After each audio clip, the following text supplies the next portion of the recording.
ఈ రోజు వీడియోలో వంకాయతో ఒక టేస్టీ కర్రీని ఎలా ప్రిపేర్ చేసుకోవాలో చూపిస్తాను.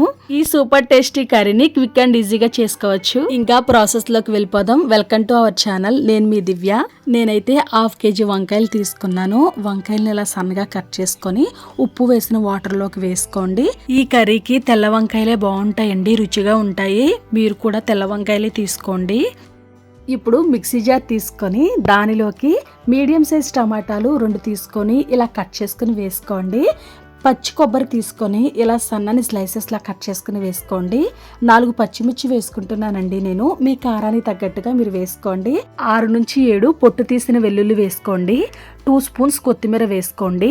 ఇప్పుడు ఇవన్నీ మెత్తటి పేస్ట్ లాగా గ్రైండ్ చేసుకోండి. వాటర్ ఏం పట్టదండి, టమాటాలో ఉన్న వాటరే సరిపోతుంది. మీకు ఇక్కడ చూపిస్తాను. ఇలా పేస్ట్లా చేసుకోండి. ఇప్పుడు స్టవ్ ఆన్ చేసుకొని కడాయి పెట్టుకోండి. 4 టేబుల్ స్పూన్స్ ఆయిల్ వేసుకోండి. ఆయిల్ హీట్ అయిన తర్వాత మీడియం సైజ్ ఉల్లిపాయలని ఇలా సన్నగా కట్ చేసుకుని వేసుకోండి. ఇప్పుడు ఉల్లిపాయలన్నీ లైట్గా కలర్ చేంజ్ అయ్యేంత వరకు వేయించుకోండి. లైట్గా కలర్ చేంజ్ అయిన తర్వాత 1/2 టీ స్పూన్ పసుపు, తగినంత సాల్ట్ వేసుకోండి. ఇప్పుడు మొత్తం ఒకసారి కలుపుకోండి.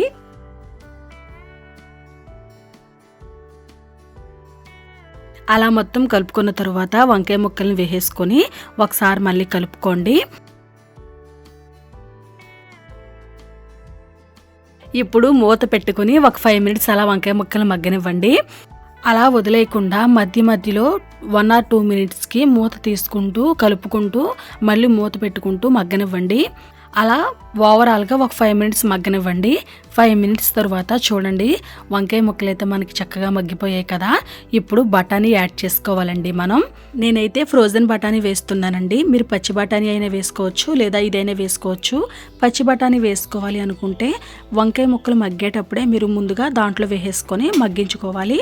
ఇప్పుడు మనం గ్రైండ్ చేసి పక్కన పెట్టుకునే పేస్ట్ ఉంది కదండి, అది కూడా వేసేసుకొని మొత్తం ఒకసారి కలుపుకోండి. ఇప్పుడు ఆయిల్ పైకి రిలీజ్ అయ్యేంత వరకు ఈ పేస్ట్ని కలుపుకుంటూ వేయించుకోండి.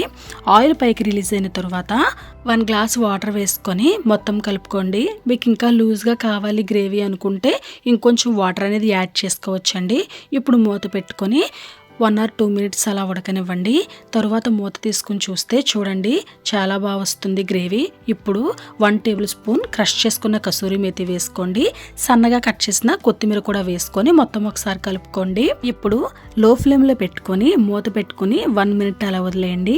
ఆయిల్ అయితే పైకి రిలీజ్ అయ్యిద్ది. చూడండి, చాలా బాగుంటుంది కర్రీ. ఇప్పుడు కొంచెం కొత్తిమీర మళ్ళీ వేసుకొని స్టవ్ ఆఫ్ చేసేసుకోవడమే. కర్రీ అయితే చాలా బాగుంటుందండి, తప్పకుండా ట్రై చేయండి. ఈ కర్రీ అయితే మా ఫ్యామిలీకి చాలా బాగా నచ్చిందండి. అంత బాగుంటుంది. మనం పచ్చి కొబ్బరి కూడా వేస్తాం కదా, చాలా బాగుంటుంది. తప్పకుండా ట్రై చేయండి. నచ్చిందా వీడియో అయితే లైక్ చేయండి. మీ ఫ్రెండ్స్ అండ్ రిలేటివ్స్కి షేర్ చేయండి. నా ఛానల్ సబ్స్క్రైబ్ చేసుకోండి.